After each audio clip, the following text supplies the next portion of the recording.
Well, hello there, sweetheart. I thought in honor of Valentine's Day coming up, we would read a Valentine's book. This book is called Froggy's First Kiss. Look at him hanging upside down.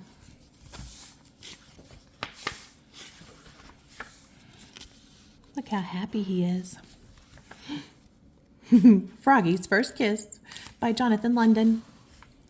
Look at her. She's trying to kiss Froggy. It was the week before Valentine's Day, and for Froggy, Valentine's Day meant candy, but it also meant love. At school, Froggy's mind wandered. Froggy! What? Kindly pay attention, dear, cried his teacher, Mrs. Witherspoon. Look at him, he's distracted. And that's when he saw the prettiest girl frog in the world. She was the new girl in class. Look at him staring at her. Her name was Frog Lena, and when she smiled at him, his insides got all soft and wiggly like he'd had caterpillars for breakfast. Froggy, called his teacher. What? Your eyes should be on your work, dear. It's not polite to stare. Oops, said Froggy.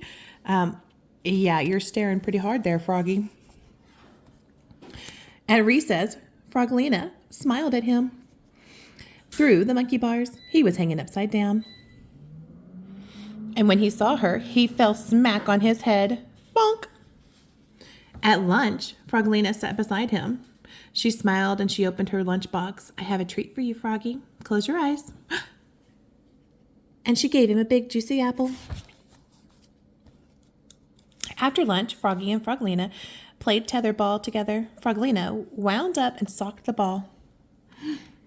Oh no, she hit him.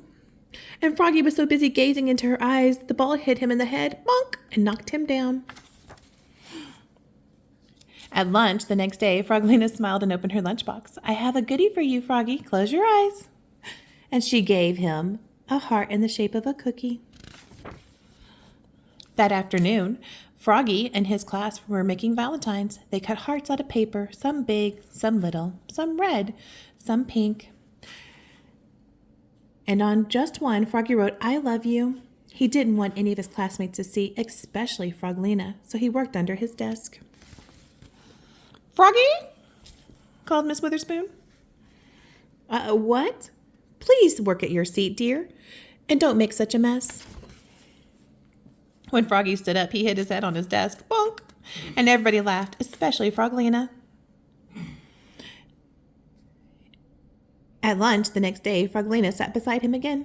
She smiled and opened her lunchbox. I have a surprise for you, Froggy. Close your eyes. And what do you think she gave him? A big, juicy kiss, smack on his cheek. Look how red he is, spluttered Froggy, looking more red in the face than green.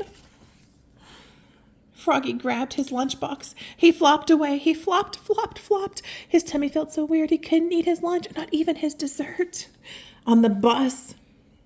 After school, everybody teased him, even his best friend Max. They sang, Froggy has a girlfriend, Froggy has a girlfriend. No, I don't, cried Froggy. When the bus stopped, he flopped all the way home. Flop, flop, flop. But his heart was heavy. Was it love? Was it hunger? Was it his backpack filled with Valentine cards? What did you do today? Said Froggy's mom. We made Valentine, said Froggy. Did you make one for someone special? Froggy turned almost purple and flopped into his room. Flop, flop, flop. But the next morning on Valentine's Day, Froggy served his mother breakfast in bed and said, Mom, that someone special is you. Aww, and he gave his mother a big heart with an I love you. How sweet is that? And his mother gave Froggy a whole bunch of kisses. Candy kisses. That is too sweet. And with that, I hope you enjoyed today's story. Don't forget that Nani loves you.